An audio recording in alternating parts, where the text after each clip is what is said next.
Shalom saudara-saudara, selamat pagi. Senang sekali bertemu dalam doa pagi online.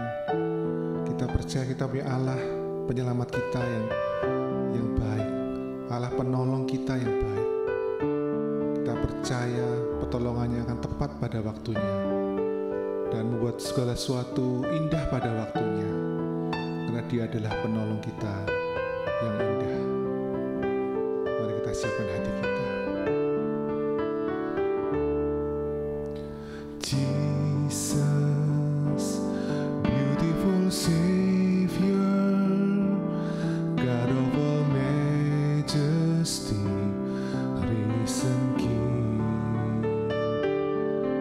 Lamb of God, holy and righteous, blessed Redeemer, bright morning star.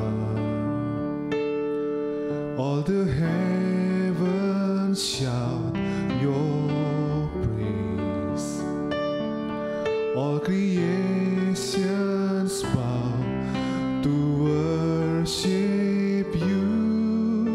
How wonderful, how beautiful, name above every name, exalted high. How wonderful, how beautiful, Jesus your name, name above every name, Jesus.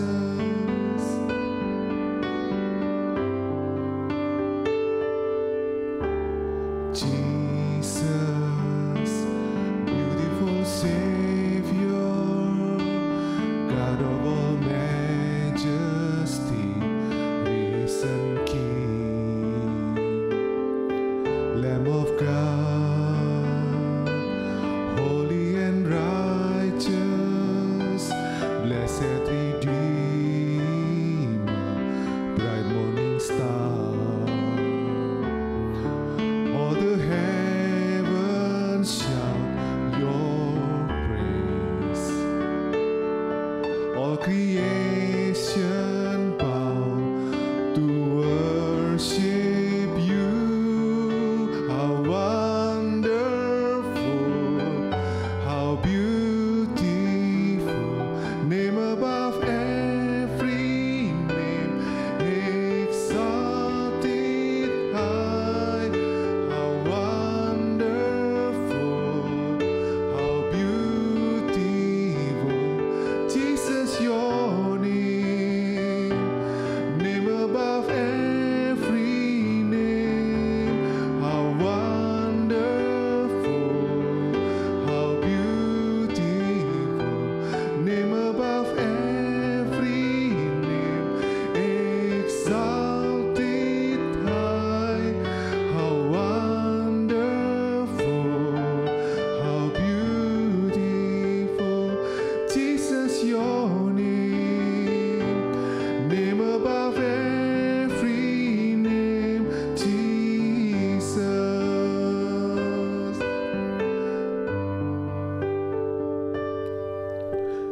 I will sing forever, Jesus I love you, Jesus I love you. I will sing forever, Jesus I love you, Jesus I love you. How wonderful,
Syukur ya Tuhan, memiliki Allah yang baik ya Tuhan.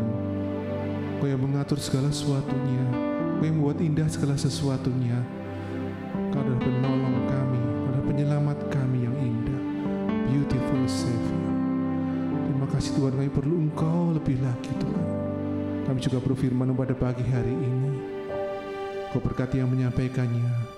Setiap berkat yang terucap boleh membawa berkat dalam hati kami, menguatkan hati kami, dan meneguhkan yang lemah, yang letih lesu dan berbeban berat. Terima kasih Tuhan. Hai dalam nama Tuhan Yesus kami sudah berdoa. Haleluya.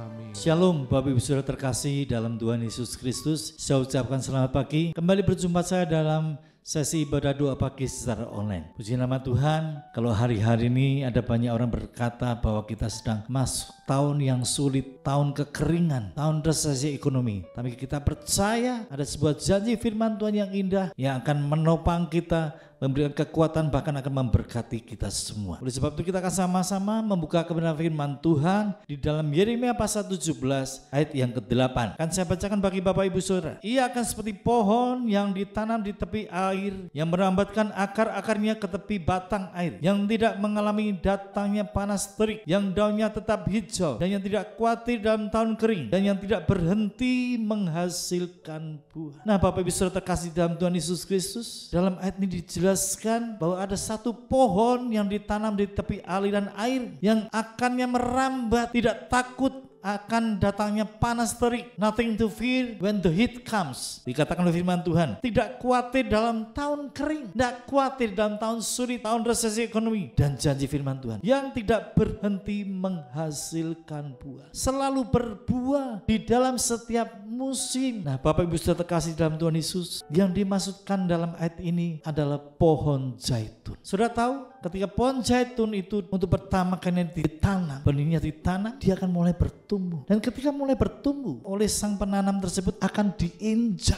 Ketika ini bertumbuh lagi, diinjak lagi, bertumbuh lagi, diinjak lagi. Kenapa harus demikian? Dengan catatan supaya benih pohon zaitun ini bertumbuhnya itu tidak ke atas, tapi bertumbuhnya itu ke bawah. Akarnya memanjang, terus ke bawah memanjang sampai mencapai 6 meter. Disinilah rahasia pohon zaitun bisa tetap selalu menghasilkan buah. Dan setelah berakar kuat, maka pohon zaitun ini akan bertumbuh ke atas. Ya, bertumbuh ke atas sampai dia menjadi sebuah pohon yang boleh menghasilkan buah. Rahasianya kenapa pohon zaitun ini bisa tetap kuat di tengah kekeringan, bahkan sekalipun di padang gurun, pohon zaitun tetap bisa hidup. Pohon zaitun tetap bisa hidup sekalipun di tengah terik, ya suhu yang mencapai 50 derajat, 55 derajat Celcius, di padang gurun yang begitu panasnya, sekalipun tidak datang hujan. Untuk sebuah catatan, di Timur Tengah yang namanya hujan itu jarang sekali Bapak Ibu Saudara. Yang namanya hujan pada waktu itu di Timur Tengah, bahkan sampai hari ini juga, setahun hanya 3-4 kali datangnya hujan. Dari mana pohon zaitun ini bisa mendapatkan air? Kita lihat, karena akar yang panjang tersebut mencapai 6 meter,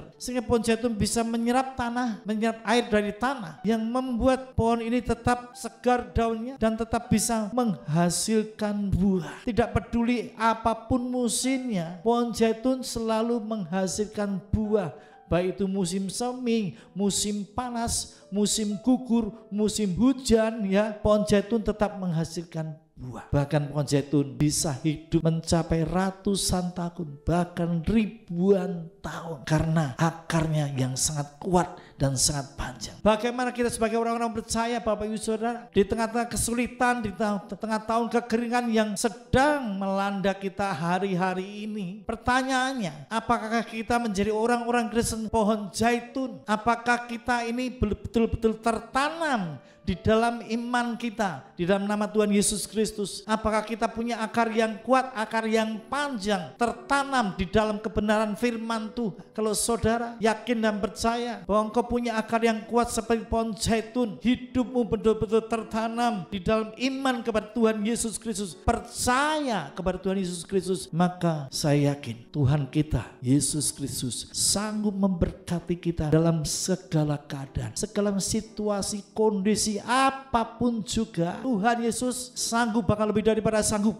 untuk memberkati saudara dan saya. Syaratnya saudara, kita lihat satu ayat di atasnya, ayat ke-7 akan saya bacakan bagi Bapak Ibu Saudara. Diberkatilah orang yang mengandalkan Tuhan, yang menaruh harapnya pada Tuhan. Firman Tuhan dengan jelas Bapak Ibu Saudara, kalau kita ingin tetap bertahan dan tetap menghasilkan buah, tetap diberkati Tuhan dalam segala situasi, kondisi, bahkan tahun kekeringan, maka kita harus mengandalkan Tuhan, bergantung kepada Tuhan. Mungkin kita punya kepandaian, mungkin kita punya titel yang berderet-deret, punya S1, S2, S3, PhD, doktor dan lain sebagainya, tetapi kita tetap belajar, kita mengandalkan Tuhan. Mungkin kita punya skill yang luar biasa hebat, punya talenta yang dahsyat, punya kemampuan yang luar biasa, IQ yang sangat tinggi. Ketika kita tidak mengandalkan Tuhan, maka hidup kita akan hancur. Kita tidak akan mencapai keberhasilan. Bahkan di tahun kekeringan, kalau kita tidak mengandalkan Tuhan, kita akan dilibas panasnya terik angin di padang gurun. Oleh sebab itu Bapak Ibu Saudara terkasih dalam Tuhan Yesus Kristus, kita belajar mengandalkan Tuhan di dalam segala perkara. Dalam usaha pekerjaan kita belajar bergantung kepada Tuhan. Kita belajar menaruh harap kita itu hanya kepada Tuhan Yesus. Maka saya dan percaya sepanjang tahun 2025 banyak orang boleh berkata tahun yang sulit, tahun yang kering, tetapi ketika kita tetap belajar mengandalkan Tuhan, kita hidup seperti pohon zaitun yang berakar di dalam Tuhan Yesus, maka saya akan percaya Tuhan akan terus memberkati kita di segala musim kehidupan di dalam hidup kita. Saya yakin dan percaya bahwa firman Tuhan ini boleh menjadi berkat bagi setiap orang yang mendengarkan dimanapun Anda berada, mengikuti ibadah doa pagi secara online. Dan ketika kita membuka fajar dengan terlebih dahulu memuji menyembah Tuhan, masuk dalam hadirat Tuhan, kita boleh mendengarkan firman Tuhan dan merenungkan kepada firman Tuhan. Maka saya kena percaya sepanjang hari ini kita hidup dalam pimpinan Roh Kudus, dan apapun yang kita lakukan Tuhan akan buat menjadi berhasil. Amin. Tuhan Yesus memberkati. Selamat pagi.